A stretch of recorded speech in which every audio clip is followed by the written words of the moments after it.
Trust in Jehovah with all your heart, and do not lean upon your own understanding. In all your ways take notice of him, and he himself will set your paths straight. Proverbs chapter 3, verses 5 and 6. Part 2 in the series.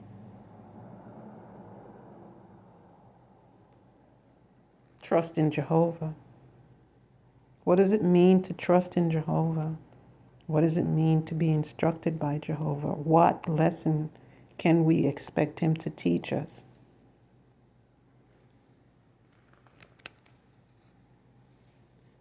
Here in Proverbs 15:33, it tells us, the fear of Jehovah is a discipline toward wisdom, and before glory there is humility. Expect Jehovah God to teach us humility. That's a very hard lesson because we're like Broncos that need to be broken in. We are rough rides.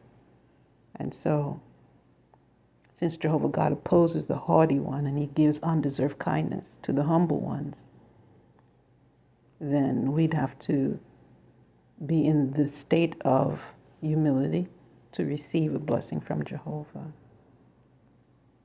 It's logical according to Jehovah's word, but it's illogical according to us, because the proud and the haughty are the ones that receive attention and glory in this world. And it's been that way since the beginning of time. Not that Jehovah God consents to it, but that's how humans have constructed.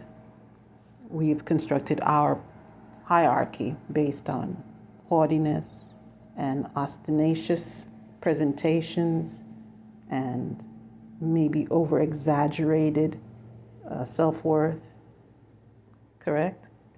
And a great deal of pride. And so Jehovah's way is diametrically opposite of what we should be, of what we are expecting. And so that's a very hard lesson because it goes contrary to the standards. Yet Jehovah God is the one who's making an estimate of the hearts. He's making an estimate of the kidneys. And he says here, concerning his style and what he wants to teach in Isaiah 54:13, and all your sons will be persons taught by Jehovah, and the peace of your sons will be abundant. So being taught by him is necessary. And the end results will be peace. And some people say that's no big deal because the world doesn't work on peace, it works on aggression. Here Jehovah God is saying again in Isaiah 48, starting with 17, going to 19, 17 through 18. This is what Jehovah has said, your repurchaser, the Holy One of Israel. I, Jehovah, am your God, the one teaching you to benefit yourself, the one causing you to tread in the way in which you should walk.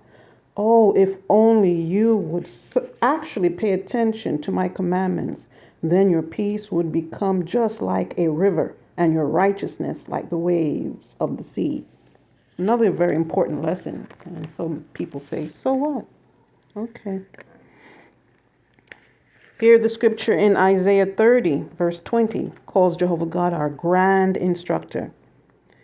And Jehovah will certainly give you people bread in the form of distress and water in the form of oppression. Yet your grand instructor will no longer hide himself, and your eyes must become eyes seeing your grand instructor. Sometimes the lessons are dealt with a blow, as if you're dealing with a drill sergeant. It's multiple ways and fashions that he will cause us to correct us, cause correction in us. And with some people, he's descended them very low to bring them back up when they learn. And what would be the purpose of all that? Proverbs 15:33 tells us, the fear of Jehovah is a discipline towards wisdom, and before glory there is humility. That's what we must learn, hard lessons.